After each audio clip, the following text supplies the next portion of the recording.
Aujourd'hui, j'aimerais vous recommander l'œuvre de Madame Christine Pellistrandi, une bibliste spécialiste de l'histoire des textes, professeure à l'école cathédrale, au Collège des Bernardins entre autres, et qui met tout son talent, livre après livre, à nous faire découvrir la Bible. Sa caractéristique peut-être, c'est qu'elle ne veut pas tellement nous donner un savoir sur la Bible, encore que bien sûr elle soit très savante et que son information soit très assurée, mais elle veut nous faire toucher du doigt la Bible, nous faire découvrir la manière dont la Bible s'exprime, aussi bien dans les textes que dans des commentaires d'œuvres d'art inspirées par la Bible. Par exemple, si je prends son dernier livre, Le corps et la Bible, elle prend une soixantaine de mots très familiers, la main, le cœur, les larmes, le miel, l'huile, etc. Et en 2 pages ou 3 pages, elle nous montre comment la Bible utilise ces mots. C'est très simple, mais c'est en même temps très profond et ça nous fait toucher du doigt le style même de la Bible. De même, elle a fait citations bibliques expliquées, 150 citations, qui évidemment ne sont pas choisies au hasard, donc une phrase et une petite page de commentaires. Mais là aussi, c'est une manière très simple et très profonde à la fois d'entrer dans la Bible. Elle fait aussi évidemment des ouvrages un peu plus systématiques, comme par exemple la Bible qu'elle a fait avec le père Henri de Villefranche.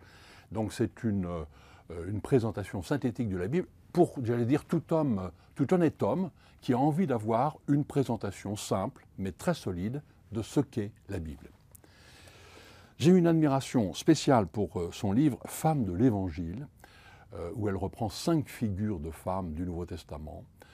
On pourrait croire qu'on a déjà bien lu beaucoup de choses sur la question. Bien, vous verrez, à chaque fois, en fait, elle donne beaucoup de puissance et de relief à ces figures féminines de l'Évangile.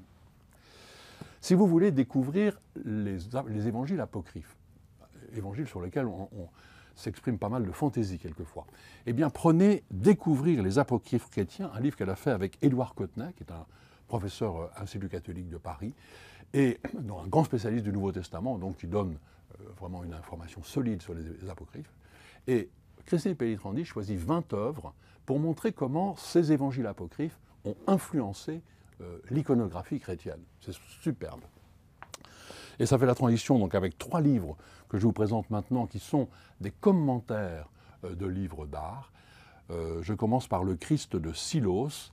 Silos, c'est un monastère, et en particulier un cloître de Castille, magnifique, qui est donc Christine Pellistrandi fait un commentaire à la fois artistique et spirituel et biblique dans la fameuse collection Un certain regard des éditions Marmin.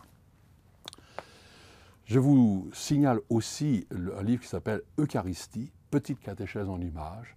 Là, cette fois, ce sont les vitraux de Saint-Étienne-du-Mont à Paris, des vitraux magnifiques et qui montrent en fait une très grande modernité, qui sont une vraie catéchèse dont on peut se servir aujourd'hui avec les petits et les grands pour expliquer ce qu'est l'Eucharistie.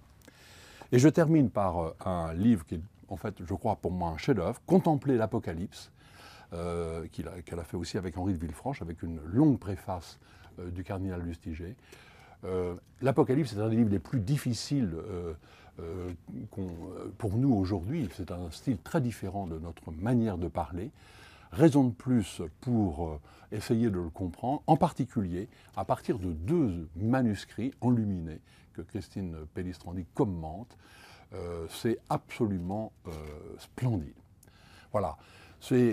J'ai la joie vraiment de vous recommander ce travail parce que c'est une façon très approfondie de nous faire découvrir la Bible.